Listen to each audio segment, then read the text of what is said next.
the Nigerian Senate has also been speaking as it's frowned at the shutting down of the national grid by organized labor during the nationwide strike.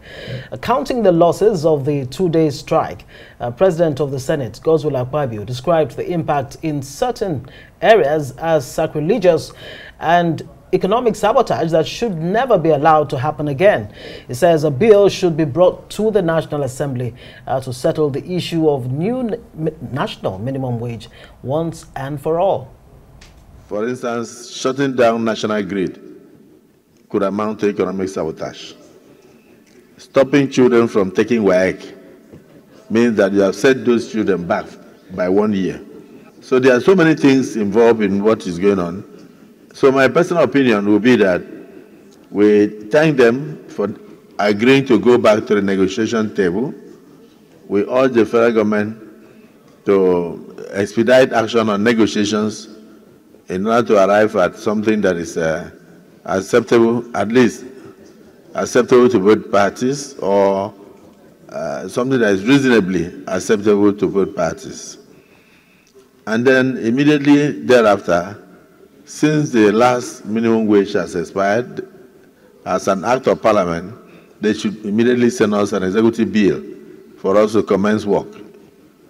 It is when we are doing our work with the next executive bill that we will now sit in closed session to discuss the modalities of how to stop the situation we found ourselves, so it will not repeat itself.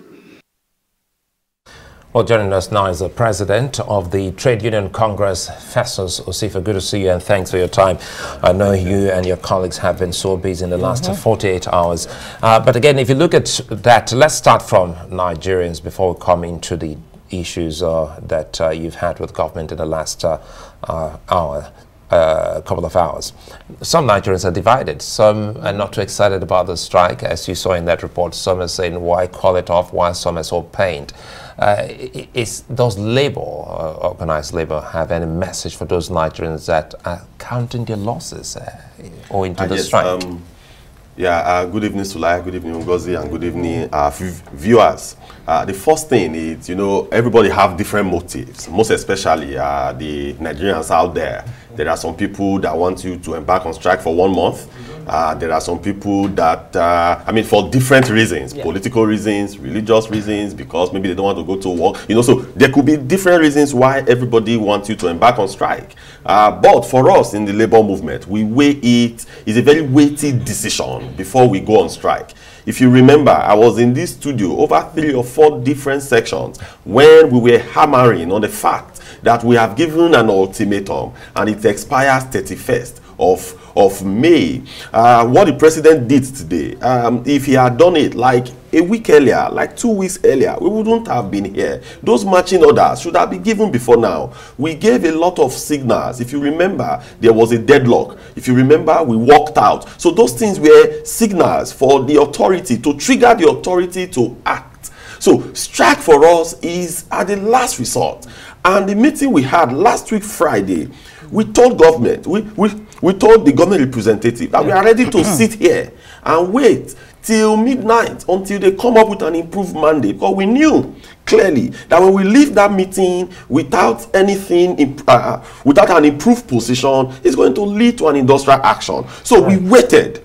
But again, to the entire Nigerians, for us, when we embarked on the strike, we first of all, we communicated to the unions in secondary schools to allow children, to allow the kids and the youth that are supposed to take WAEC to take WAEC. So in most parts, we've not really gotten reports where the WAEC of students were disrupted, because we asked specifically that they should allow them to go ahead. Then for some specific interventions, like some of the hospitals and all that, they were open, they weren't locked. So we tried to do that to the best of our ability. But overall, we shouldn't have gotten to this position, because we have a lot of time to have acted and resolved issues the way it should be. Yes, indeed. Well, you seem to be satisfied with whatever commitment the president gave, especially the marching orders to the finance minister. But it still came across as somewhat vague when you say the president committed to a figure above 60,000. Yes. What exactly is that figure? We do understand, of course, he's asked the finance minister to come up with something acceptable to all. Yes. But do we have? Can you give us an idea of what this figure could be? No. Okay. You know, the meeting we had on Friday, that now deadlocked, that led to where we are today. So in that meeting, they literally told us that they cannot do more than 60,000. So it was as if, oh, that is the finality. We can't go beyond this. That was why we were pushing them. No, you have to do something above. If they had told us in that meeting, okay, we can do above 60,000, but let's go and consult. We will come back. Give us time. It could have been a bit different. But it was a scenario where we cannot do above this. Then, if you remember, the Senate leadership, led by the Senate President and the Speaker, they invited us for a meeting on Sunday before the strike, the commencement of the strike on Monday. So in that meeting, they were telling us that we should give them 2 months for intervention. That a new minimum wage for after 2 months, it will come. When I said no, we don't have 2 months. We don't have that luxury of time because workers are suffering. So it deserves the urgency of the moment. So now, if, for example, in that meeting, if they had told us this 1 week, for example, maybe the strike wouldn't have happened if they have committed to that. But when we now entered into that conversation, 2 things were actually, in fact, 3 things we achieved. One was that initially it is 60,000 or nothing. But after the strike, in yesterday's meeting, it was now, okay, we can do above 60,000. So for that, we counted that as a win. Then secondly, actually, the timeline. Because if we are continuing the way we were going, maybe 3-4 months, we would have still be there dragging and all that. But government committing to that timeline that within 1 week, we will conclude this subject. So for us also, is also a win. Then the last one is also the attention that has been drawn to this issue now. For Mr. President to summon them today and give them matching order, that is the attention we have been trying to garner over this period. So we believe that within the next 1 week, that this subject should be resolved when government comes with an offer that respects the principle of negotiation. Because for us, there is a principle that governs negotiation, which I have explained here in this studio severally. So once they come up with that principle, I mean, Okay, sorry, let me just come in. By the way, Arise is thankful to you for all this honoring, talking to Nigerians. It's very important that the TUC speaks every time you're invited, because you don't have to leave that space, empty. Otherwise, people will fill it up for you. So thank you for all this, finding time to come to speak with us. Now, when we talk about the figure, do you have an idea? Because there's a meeting, because many are still asking, if you saw one of the respondents, do you have an idea of what the government is trying to work on now that they say, because 1 week is almost here? Yes. No, I can't speak for them. Maybe in addition I'm not speaking for them. I'm just asking if you have an idea. No, but what we have told them, which we are reasoning in that direction now, is that what was the value of 30,000 naira in 2019? What was the value of 11,000 naira in 18,000 naira in 2011? So can we walk through it by determining the net present value of what that amount was as at then? So it is that principle that we have pushed, we have canvassed to them. They said, okay, that they are also going to look at it. So when that is done, negotiation is not emotions. Was there pushback when you brought that? When you brought that analysis, talking about the value of where we were at the different stages of our minimum wage? Was there pushback from the government? No. They also explained the issue of affordability. They also brought the issue of affordability. But we told them that yes, we understand that as well. But it's also the function of government to cut a lot of wastages. It's the function of government to look at areas you could cut in order to make the life of your workers better for it. So we've had that argument. They said, okay, they will go back, they will look at it, they will consider all these when they are making their final offer on this subject. So we are expecting them that when they come and make that final offer, it will reflect this principle. We'll be giving them expo. I think the station will be giving them expo over the weeks, because we're trying to be telling them this net present value. We've been telling them, the adjustment for inflation over time. We'll be giving that, but It's unfortunate that now, we found speaking of inflation, I mean, some stakeholders would say no matter how much government pays the Nigerian worker, inflation will continue to eat, you know, whatever the value of that currency is. That what organized labor should be fighting for is to strengthen the naira. What are the more sustainable strategies,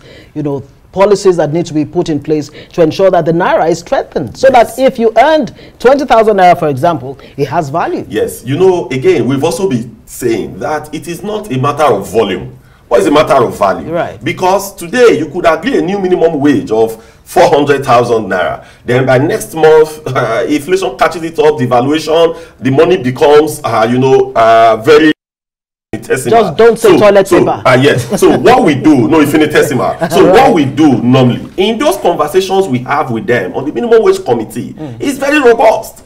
Those conversations we have been hammering on what government. For example, do you know that today, if the CNG infrastructures are developed across the nook and crannies of the country, and that the kekes that we use to come to work, the taxis, if they could be retrofitted to that CNG, they are not using CNG, the cost of transportation could crash by as high as 70%.